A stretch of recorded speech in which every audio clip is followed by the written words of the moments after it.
Hi friends, SV கர்கர் சரணம் பேசுகிறேன். நம்ம யூடியூப் வந்து எஸ்வி கர்கர் போட்டு லைக் பண்ணுங்கள், ஷேர் பண்ணுங்கள், கமெண்ட் பண்ணுங்கள், சப்ஸ்கிரைப் பண்ணி வந்துருந்தீங்க.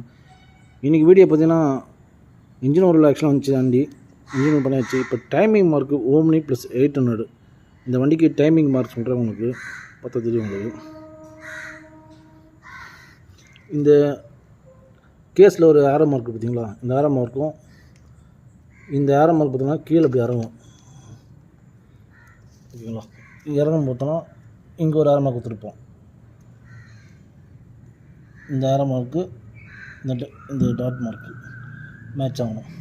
இந்த டாட் மார்க் வந்தோடனே உங்களுக்கு வந்து பிஸ்டன் டாப்பில் இருக்குன்னு அர்த்தம். பிஸ்டன் பார்த்திங்கன்னா டாப்பில் இருக்குது. இது ஃபஸ்ட்டு பிஸ்டன். ரெண்டாவது பிஸ்டன் கீழே இறங்கும். மூணாவது பார்த்தோன்னா கீழே இறங்கும். ஃபஸ்ட்டு பாருங்கள்,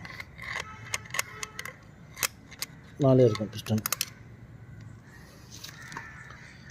டைமிங் பெல்ட் மாற்றும் போது நம்ம பெல்ட்டு திருப்பியில் போகக்கூடாது. எப்பவுமே டைமிங் மார்க் பெல்ட்டு பொறுத்த வரைக்கும் நம்ம இன்ஜின் வந்து கிளாக் வைஸாக சுற்றும். இது ஆரோ மார்க் பார்த்தா தெரியும். புது டைமிங் பெல்ட்டு டைரக்ட் பண்ணி தான் போடணும். இப்படியே சுற்றணும். இதுதான் ஓம்னி டைமிங் மார்க்கு. இது பிஸ்டன் டாப்பில் இருக்குன்னா இது வால் செக் பண்ணிக்கலாம். இந்த வால்வு, இந்த வால்வு, இந்த வால்வு, இந்த வால்வு.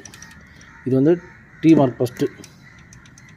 இதுதான் டீ மார்க்கு. வால் கிளியரன்ஸ் பண்ணிட்டு வைக்கணும், வால்டர் மாட்டணும். இது செகண்ட் டீ மார்க்கு. இது அட்ஜஸ்ட்மெண்ட் வராது. ஏன்னா செகண்ட் டீ மார்க் வச்ச பிறகு தான் அட்ஜஸ்ட்மெண்ட் வரும். அதை அட்ஜஸ்ட் பண்ணிக்கலாம். இதுதான் டைமிங் மார்க்கு. வேணா வீடியோ வந்து சப்ஸ்கிரைப் பண்ணுங்கள்.